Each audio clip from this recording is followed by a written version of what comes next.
Bonjour, dans l'actualité de ce mardi 15 mars, tout d'abord, cette incroyable course-poursuite qui s'est déroulée hier à Saint-Fond. Un homme d'une vingtaine d'années a été interpellé en fin de journée après avoir foncé sur 2 motards de la CRS autoroutière qui, pour le maîtriser, ont fait usage de leurs armes. Le jeune homme originaire de Givors aurait en fait au départ refusé d'obtempérer lors d'un banal contrôle de police sur la 7. Coincé dans une impasse, il a tenté de forcer le barrage en renversant au passage un policier qui a été légèrement blessé au genou. Indemne, le chauffard a quant à lui été placé en garde à vue. L'inspection générale de la police nationale a été saisie. Nouveau tir de mine attendu ce matin sous la Croix-Rousse. Des tirs effectués cette fois-ci côté Rhône. Conséquence, le tunnel a été fermé une bonne partie de la matinée. Le chantier débuté il y a quelques mois a déjà permis d'avancer de plusieurs centaines de mètres sous la colline.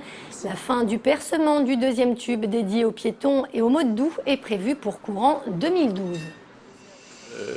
L'immeuble a bougé, a vibré. Le fait qu'il y ait eu 2 explosions qui se suivaient, là ça surprend davantage. Et c'est donc aujourd'hui le premier tir du côté Rhône qui a lieu en fait un petit mois après ce qu'on avait prévu parce qu'on a pu continuer à gratter avec la fraise la roche et puis maintenant on rentre dans la partie dure de la colline qui est faite de granit et donc il faut commencer les tirs à l'explosif. Central Clean, l'entreprise très contestée qui proposait sur Internet les services à domicile d'une femme de ménage en tenue sexy, vient officiellement de cesser son activité. Une victoire pour les associations de défense des droits des femmes qui dénonçaient une nouvelle forme de proxénétisme. De son côté, le fondateur du site justifie cette fermeture en dénonçant la pression d'un discours pseudo-moraliste selon lui. En football, J-1 avant le choc face au Real. Ce matin, les joueurs de l'Olympique lyonnais ont pris la direction de l'aéroport. Destination Madrid. Des joueurs qui semblaient pour la plupart plutôt détendus. Certains ont même pris le temps de signer des autographes aux quelques supporters venus les encourager avant leur départ. À noter la confirmation des retours de Chris, Gourcuff et Sissoko dans le groupe. Au Japon, la menace nucléaire a monté d'un cran aujourd'hui. Une nouvelle explosion et un incendie se sont produits à la centrale de Fukushima. Au total, près de 200 000 personnes ont été évacuées. Principale crainte, bien évidemment, les risques d'irradiation. Un risque bien réel pour toutes les populations vivant à proximité de réacteurs nucléaires. À Lyon, entouré de 4 centrales, sachez qu'il existe depuis plusieurs années un centre de décontamination nucléaire. Il est basé à l'hôpital militaire des Genettes où s'est rendu Jean-Marc Roffa. En cas d'accident nucléaire dans la région, ce centre militaire de traitement des blessés radiocontaminés de Desgenettes pourrait être activé en l'espace de 3 à 4 heures. Même si cette cellule d'urgence reste heureusement en sommeil, un personnel formé se tient prêt à toute éventualité. Nous essayons de former le maximum de personnels qui sont volontaires au niveau de l'hôpital, où vous trouvez des militaires et des civils. Une chaîne de décontamination et un parcours de soins permettraient de limiter les risques pour la santé du blessé. C'est par exemple cet exercice virtuel de douche. En fait, c'est pour enlever directement les particules radioactives.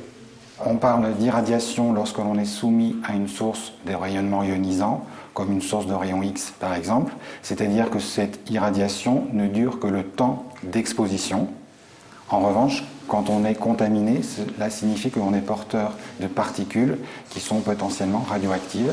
Et c'est justement l'objectif de ce centre, c'est de traiter les blessés qui sont radiocontaminés.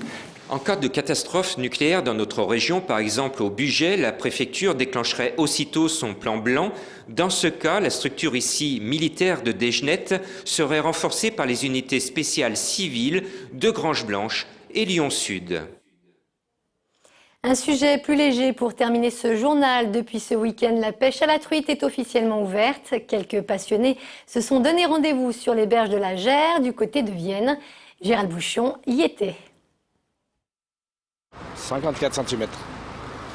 C'est pas la plus grosse que j'ai fait. J'en ai fait une de 65 cm, 3,8 kg. Une belle prise pour José. La Gère qui traverse Vienne d'est en ouest abrite encore quelques beaux spécimens de truite. Mais faut-il encore connaître la rivière, car le nombre de poissons est en baisse. En cause, trop de prélèvements les années précédentes et la pollution. Les rejets de certains industriels entraînent un colmatage du fond de la rivière. Qui dit colmatage de fond dit moins d'insectes, moins de vie dans la rivière, moins de nourriture, donc moins de poissons. La difficulté des colmatages, c'est c'est on supprime les zones de frayère qui sont favorables à la reproduction des poissons. Avant de se hasarder à lancer la ligne, le pêcheur averti lit la rivière pour se faire une idée de ses chances. On cherche les frayères. Et les frayères, elles se remarquent sur un fond comme vous avez ici. Le poisson gratte, ça va éclaircir et pond ses œufs. Donc on comptabilise un peu tout ça. On pêche pour un plaisir. Je veux dire, le plaisir, c'est d'avoir, par exemple, quand on pêche en sèche, voir le poisson monter à la surface, prendre la sèche, le combat qu'on a avec lui. Et si on le reprend délicatement dans ses mains, en se la mouillant et le relâchant, vous avez fait votre partie de pêche.